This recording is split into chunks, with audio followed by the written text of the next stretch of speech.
কিছুদিন আগে Hizb ut Tahrir বা জামিয়া মসজিদ থেকে মিছিল বের করা যেহেতু নিষিদ্ধ সংগঠন, সেই ক্ষেত্রে আবার ঢাকা ভার্সিটিতে একটা মেয়েকে শিক্ষার্থীকে ওড়না পড়ার বিষয়ে পরামর্শ দেওয়া, পরে তৌহিদি জনতা তাকে ফুলের মালা দেওয়া, তাকে থানায় ঘেরাও করে তাকে ফিরিয়ে নিয়ে আসা, এইসব ঘটনাগুলো কি আসলে বিশ্ব দরবারে কোনো ধরনের নেতিবাচক প্রভাব পড়ছে কিনা আপনার কি মনে হয়? দেখুন, বাংলাদেশে 16 কোটি 17 কোটি মানুষ বসবাস করে। আর বাংলাদেশ যেহেতু একটা তৃতীয় বিশ্বের দেশ, আমরা একটা এখন উন্নয়নশীল দেশ, তো সেই জায়গায় দাঁড়িয়ে আমাদের এখন পর্যন্ত কিন্তু আমাদের জনগণ 100% শিক্ষিত না। আপনি খুঁজে পাবেন না যে আপনি 2-3 পুরুষ আগে গেলে ইউনিভার্সিটি থেকে ডিগ্রি প্রাপ্ত আপনি কোনো ব্যক্তি বাংলাদেশে খুঁজে পাবেন না। অর্থাৎ আপনি আজ থেকে 50 বছর 100 বছর আগে যদি আপনি ফিরে যান, বাংলাদেশের অধিকাংশ মানুষ ছিল হচ্ছে বলতে পারেন ট্র্যাডিশনালি পড়াশোনা না জানা লোক। তো সেখানে সেই প্র্যাকটিস কিন্তু এখনও আছে। এখনও বাংলার অনেক মানুষ আসলে যাদের আসলে কি বলবো, আসলে প্র্যাকটিক্যাল নলেজ খুবই কম। সেই জায়গায় এখন যদি দুই একটা বিচ্ছিন্ন ঘটনা ঘটতেই পারে বা ঘটছে, এখন ঘটার পরে সরকার আসলে তাদের বিরুদ্ধে কোনো ব্যবস্থা নিচ্ছে কিনা, বা এই ঘটনাগুলোকে রাজনৈতিক দল যেগুলো আছে, ক্রিয়াশীল যে রাজনৈতিক দলগুলো বাংলাদেশে আছে, তারা এই ঘটনাকে সমর্থন করছে কিনা, ধর্মীয় সাম্প্রদায়িক যে রাজনৈতিক দলগুলো আছে, সেই ইসলামিক দলগুলো তারা এই ঘটনাকে এটাকে সমর্থন করছে কিনা। আপনি দেখবেন, নাম্বার 1, আপনি ঢাকা ইউনিভার্সিটির একটা বিচ্ছিন্ন ঘটনার কথা আপনি বললেন, সেই ঘটনার পরে ঢাকা বিশ্ববিদ্যালয় ক্যাম্পাসেই কিন্তু এই ইসলামপন্থী দল সহ বাংলাদেশের ক্রিয়াশীল সমস্ত রাজনৈতিক সংগঠনগুলো যে ছাত্র সংগঠনগুলো আছে, তারা সবগুলো ক্যাম্পাসে এই ঘটনার বিষয়ে সোচ্চার হয়েছে, নাম্বার 1। নাম্বার 2, হিজবুত তাহরির যে ঘটনাটা ঘটেছে, তারা মিছিল করেছে।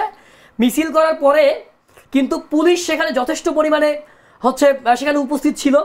প্রথমে যেহেতু পুলিশের ওইভাবে পূর্ব প্রস্তুতি ছিল না, পুলিশকে তারা আক্রমণ করে। পরবর্তীতে পুলিশ সুসংগঠিত হয়ে তাদেরকে প্রতিহত করে এবং সেখানে সেই ঘটনায় মামলা হয় এবং বেশ কয়েকজনকে গ্রেফতার করতে সরকার সক্ষম হয় এবং পুলিশ সক্ষম হয়। এখন বিষয়টা একটা ঘটনা ঘটার পরে সরকারের ভূমিকাটা আসলে কি? সরকার কি সেখানে অ্যাক্টিভ রোলে আছে নাকি প্যাসিভ রোলে আছে? অর্থাৎ সরকার কি এই ঘটনাগুলোকে উস্কিয়ে দিচ্ছে কিনা, বা রাষ্ট্রীয় কোনো মদত আছে কিনা, বিরোধী রাজনৈতিক দলগুলোর পক্ষ থেকে কোনো মদত আছে কিনা?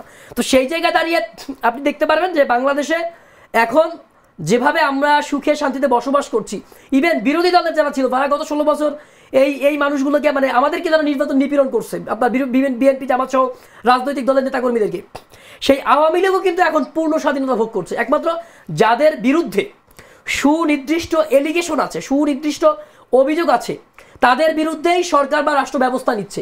এর বাইরে একজন আওয়ামী লীগের নিরীহ কর্মীকেও কিন্তু কোনো প্রকারের শাস্তির আওতায় নিয়ে আসা হচ্ছে না। সেক্ষেত্রে তৌহিদি জনতার যে কর্মকাণ্ড আমরা দেখলাম কয়েকদিন, সেক্ষেত্রে তৌহিদি জনতার এই কর্মকাণ্ডের বিরুদ্ধে বা পক্ষে অবস্থান কি, আপনাদের অবস্থান কি, বিশেষ করে এনসিপি? দেখুন, এনসিপি একটা নবগঠিত দল, তরুণদের দ্বারা গঠিত একটা দল। আমরা বিশ্বাস করি যে এই বাংলাদেশে প্রত্যেকটা মানুষ তার রাজনৈতিক, সামাজিক, অর্থনৈতিক এই স্বাধীনতাগুলো ভোগ করবে, ধর্মীয় স্বাধীনতা ভোগ করবে। এখন আপনি ধর্মীয় স্বাধীনতা ততটুকুই ভোগ করবেন যতটুকু স্বাধীনতা ভোগ করলে আপনার এই স্বাধীনতা অন্যের জন্য হুমকি না হবে। ঠিক এনসিপি এই নীতিটাই বিশ্বাস করে। অর্থাৎ যেহেতু বাংলাদেশে 92% মানুষ মুসলমানরা তাদের ধর্মীয় উৎসবগুলো স্বাধীনভাবে পালন করবে, আবার হিন্দু সম্প্রদায় থেকে শুরু করে ছোট ছোট যে ধর্মীয় সম্প্রদায়গুলো আছে, বিভিন্ন পাহাড়ি সংগঠনগুলো আছে, প্রত্যেকে তাদের সাংস্কৃতিক, ধর্মীয়, রাজনৈতিক প্রত্যেকটা স্বাধীনতা ভোগ করবে। এবং সেই স্বাধীনতা ভোগ করার ক্ষেত্রে কেউ যদি তাদেরকে বাধা দেয়, যারা বাধা দিবে আমরা তাদের বিরুদ্ধে আমরা লড়াই করব।